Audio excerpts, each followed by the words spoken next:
どうもペロンです。今回は R タイプファイナル2で新しく開発が可能になった機体をご紹介したいと思います。今回ご紹介する機体はナンバー 73R13B カロンですね。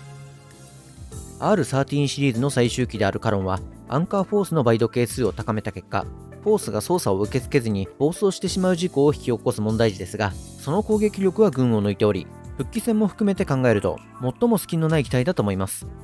また、ビットデバイスはシールドビットも装備可能になっているため、赤以外のレーザーを使うことが多くなるカロンでは、シールドビットを装備した方が有益ですね。赤のシェードアルファプラスは、持続的に発射される直線のレーザーを正面に発射します。このレーザーは上下に移動することで残像が発生し、その残像にも当たり判定があるため、見た目よりもだいぶ広い範囲を攻撃することが可能になっています。癖がなく扱いやすいのは間違いないですが、他のレーザーに比べて火力が低いため、この機体での出番はあまりないんじゃないかと思います。ラウンドビットによる追加攻撃があるとは言っても微々たるものなので、ターミネイトガンマプラスと比較してしまうと誤差の範囲でしかないですね。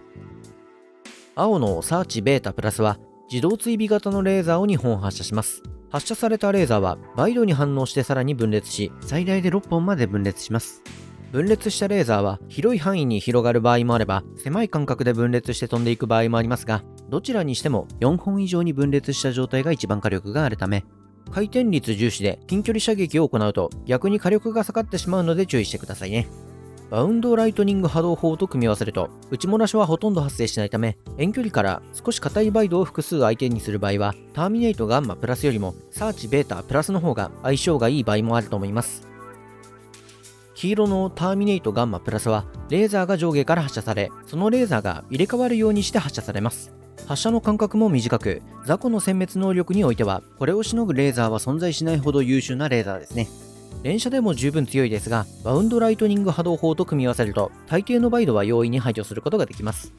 また、フォースがめり込むくらい接近すれば、広範囲に分散していたレーザーをまとめて撃ち込むことができるため、近接戦においても最強クラスの破壊力を誇るレーザーでもありますね。ターミネイトガンマプラスは遠距離、近距離の両方をこれ一つでこなすことができるため、R タイプファイナル2最強のレーザーであることは疑いようがないと思います。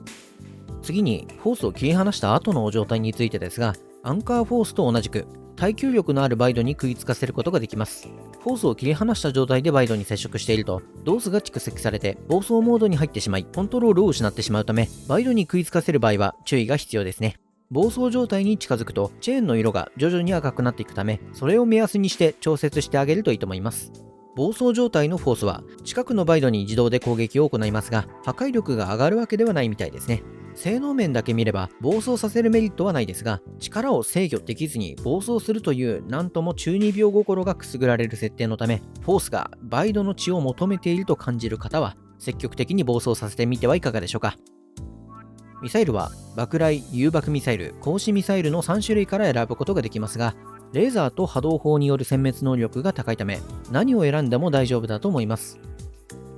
搭載されているバウンドライトニング波動砲は最大3段階のチャージが可能で、最大5本の雷が発射されます。近いバイドから連鎖するように当たる自動追尾型の波動砲ですが、地形にぶつかっても長弾するようになったため、機体の後ろや壁の向こうまで狙うことができる、使用できない場面が存在しないチート級装備に仕上がっています。高い破壊力と汎用性を兼ね揃えた最強クラスの波動砲ですが、殲滅重視と破壊力重視ではチャージの量が変わってくるため、この辺りはプレイヤーのセンスが問われるところですね。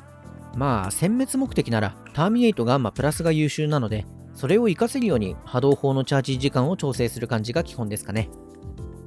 カロンは優秀すぎるレーザーターミネイトガンマプラスの殲滅能力と瞬間火力に加えて、バウンドライトニング波動砲の破壊力と汎用性も兼ね揃えている化け物じびた性能を与えられた機体となっており、間違いなく最強の機体の一つに数えられる機体ですね。さらに搭載されているアンカーフォース回は制御を失い暴走してしまうという中二病的なネタ要素もしっかり盛り込まれているため、ただ完璧な機体ではないところがまたいいですよね。開発までの道のりは大変ですが、それだけの価値がある機体なので、まだ開発できていない方は頑張って開発してみてはいかがでしょうか。では最後までご視聴ありがとうございました。またね。